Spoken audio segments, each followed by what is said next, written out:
Metro విస్తరణకు Kishan Reddy villain. ఇది Kishan Reddy versus CM Revanth Reddy ఈ మధ్యకాలంలో చాలా వస్తున్నాయి. కిషన్ రెడ్డి గారిపైన సీఎం గారు వ్యాఖ్యలు చేయడం, సీఎం గారిపైన కిషన్ రెడ్డి గారు వ్యాఖ్యలు చేయడము.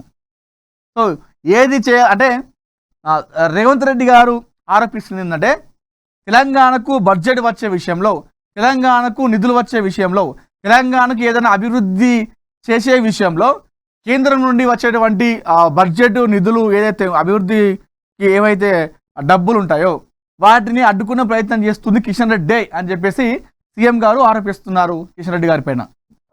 ఈ మధ్యకాలం రోజు ఒక వార్త వస్తా ఉన్నాము. నేను ఎప్పుడైతే తెలంగాణ కోసం, నిధుల కోసం, బడ్జెట్ కోసం ఢిల్లీకి పోయి ఏదైనా కేంద్ర మంత్రిని కలిసినానుకో, నేను కలిసినాక ఒక 2 రోజులకే కిషన్ రెడ్డి గారు ఆ మంత్రి దగ్గర పోయి మాట్లాడతాడు అని చెప్పేసి రేవంత్ రెడ్డి గారు ఆరోపిస్తున్నారు. ఎందుకు మాట్లాడతారంటే ఆయన రేవంత్ రెడ్డి గారు ఏది చెప్పినా కూడా అది ఇయ్యకండి, ఆ నిధులు కేటాయించకండి అని చెప్పేసి కిషన్ రెడ్డి గారు ఫలానా కేంద్ర మంత్రికి రేవంత్ రెడ్డి గారు కలిసినటువంటి ఫలానా మంత్రికి చెప్తున్నట్టుగా రేవంత్ రెడ్డి గారి ఆరోపణ. తెలంగాణపై కేంద్రం తీవ్రమైన వివక్ష.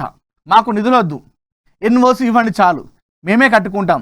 రాష్ట్ర ప్రయోజనాలను దెబ్బతీస్తున్న బీజేపీ ఎంపీలు కిషన్ రెడ్డి, కేసీఆర్, కేటీఆర్ కలిసి మెట్రో ఫేజ్ను అడ్డుకుంటున్నారు. అపరిచితుల్లో రామాచార్యుల మారిన బీజేపీ చీఫ్ అట. మెట్రోకు బ్రేకులపై సీఎం రేవంత్ రెడ్డి. మెట్రో విస్తరణకు కేంద్ర మంత్రి కిషన్ రెడ్డి విలన్లా మారని తాము ఒప్పించిన దాన్ని కిషన్ రెడ్డి వెళ్ళి నిలుపుదల చేయించారని ముఖ్యమంత్రి రేవంత్ రెడ్డి ఫైర్ అయ్యారు. సోమవారం సచివాలయంలో ఏర్పాటు చేసిన మీడియా సమావేశంలో ఆయన మాట్లాడుతూ ప్రజా రవాణా వ్యవస్థను ఎక్కువగా వాడుకోవాలని ప్రధాని మోడీ పిలుపునిచ్చారని, మరి మెట్రో విస్తరణకు మాత్రం కేంద్రం ఎందుకు సహకరించట్లేదని నిలదీశారు. మెట్రో ఫేజ్ 2 ప్రాజెక్టు కేంద్రం వద్దే ఆగి ఉందని విమర్శించారు. ఇటీవల అన్ని రాష్ట్రాలకు అనుమతి ఇచ్చి హైదరాబాద్కు ఆపారని ఆగ్రహం వ్యక్తం చేశారు. అయితే ఈ హైదరాబాద్కు అన్ని రాష్ట్రాలకు ఇచ్చి హైదరాబాద్కు ఎందుకు ఆపిరంటే ఇక్కడ కేంద్ర మంత్రి కిషన్ రెడ్డి ఉన్నాడు కాబట్టి దాన్ని అడ్డుకున్నాడని చెప్పేసి రేవంత్ రెడ్డి గారి యొక్క ఆరోపణ. మరి దీనిపైన రేవంత్ రెడ్డి గారు ఏ విధంగా స్పందిస్తారో చూడాలి. Real mafia బరితెగింపు.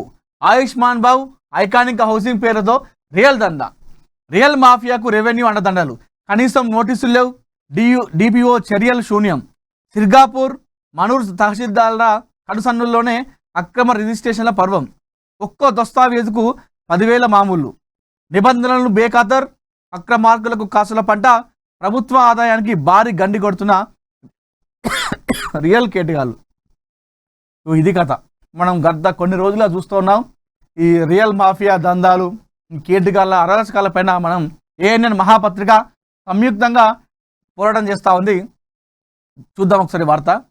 నారాయణఖేడ్లో అక్రమ వెంచర్ల దందాకు తహసీల్దార్ల మౌనమే రక్షణ కవచంగా మారింది.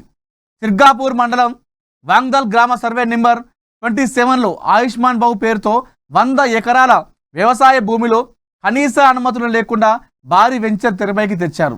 అమాయకులకు ఒక చోట భూమి చూపించి మరో చోట రిజిస్ట్రేషన్ చేసి బురుడి కొట్టించిన ఈ ముఠ అది చాలదన్నట్టు ఇప్పుడు మనూరు మండలం దావూర్ గ్రామ సర్వే నెంబర్ 92లో ఐకానిక్ హౌసింగ్ ఫార్మ్స్ పేరుతో 27 ఎకరాల్లో డిటిసిపి అనుమతులకు తిలోదకాలు ఇచ్చి అక్రమ నిర్మాణాలు తెరలేపిందంట. ఆయుష్మాన్ భావ్పై అప్పట్లోనే అక్రమ రిజిస్ట్రేషన్ల ఆరోపణలు వచ్చిన సిర్గాపూర్ తహసీల్దార్ ఎందుకు నోరు మెదపలేదు? ఐకానిక్ పేరుతో మళ్ళీ అదే తరహా మోసం మొదలైతే మనూర్ తహసీల్దార్ చర్యలు ఎందుకు తీసుకోలేదు? పాత వెంచర్లో బాధితుల గోడు ఇంకా ఆరక ముందే కొత్త ముసుగులో అమాయక కష్టజీవుల జేబులకు చిల్లు పెట్టే ఈ అక్రమాలకు అధికారులు వత్తాసు పలుకుతున్నారా అనే ప్రశ్నలు ఇప్పుడు ఉత్పన్నమవుతున్నాయి. అవును, ఖచ్చితంగా వత్తాసు పలుకుతున్నారు. అధికారులు పక్క వత్తాసు పలుకుతున్నారు. లేకపోతే ఇన్ని అక్రమంగా రిజిస్ట్రేషన్లు, ఇంతమందిని మోసం చేయడం లాంటివి ఎలా జరుగుతాయి? అధికారులు వాళ్ళకు సపోర్ట్ చేస్తున్నారు కాబట్టే కదా. ఈ ఆయుష్మాన్ భావ్, అదేవిధంగా ఐకానిక్ హౌసింగ్, ఈ రియల్ మాఫియా గాలకు సపోర్ట్ చేసింది అక్కడ అధికారులే. అధికారుల అండదండలతోనే ఈ విధంగా రెచ్చిపోతున్నారు.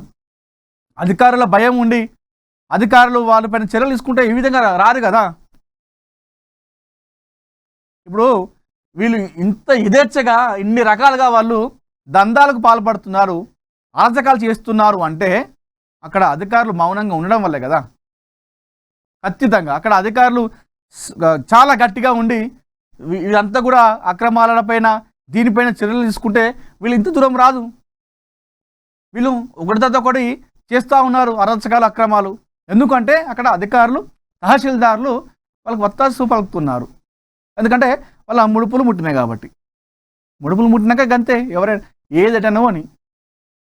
అవసరమైతే ప్రభుత్వ భూమి కానీ అది ఎంత పెద్ద అదనగానే అమ్మేస్తారు అధికారులు. ఏం కాకపోతే నేను చూసుకున్న తర్వాత నాకైతే సూట్ కేసులు అయితే పంపించేది ఒక 2-3 వచ్చినాయా, లెక్క పెట్టినావా, చలో రైట్ తీసుకోరి, ఇవ్వలేమన్నారు, పో ఏమైనా ఉంటే మేము చూసుకున్నా పో అంటారు. విస్తారంగా వర్షాలు. ఈ ఉత్తర ఈశాన్య తెలంగాణ జిల్లాలో భారీ వర్షాలకు అవకాశం. మరో 2 రోజులు ఉత్తరాదిన వడగాల్పుల తీవ్రత అట. ఇది కథ. తెలంగాణ జిల్లాలో, ఉత్తర ఈశాన్య తెలంగాణ జిల్లాలో భారీ వర్షాలకు అవకాశం అట. మరో 2 రోజులు ఉత్తరాదిన వడగాల్పుల తీవ్రత అట. ఇది మనుషులు ఇక ఉంటారా పోతారా మరి? భారీ వర్షం వస్తుందట, మళ్ళీ తర్వాత వెంటనే వడగాల్పులు వస్తాయట.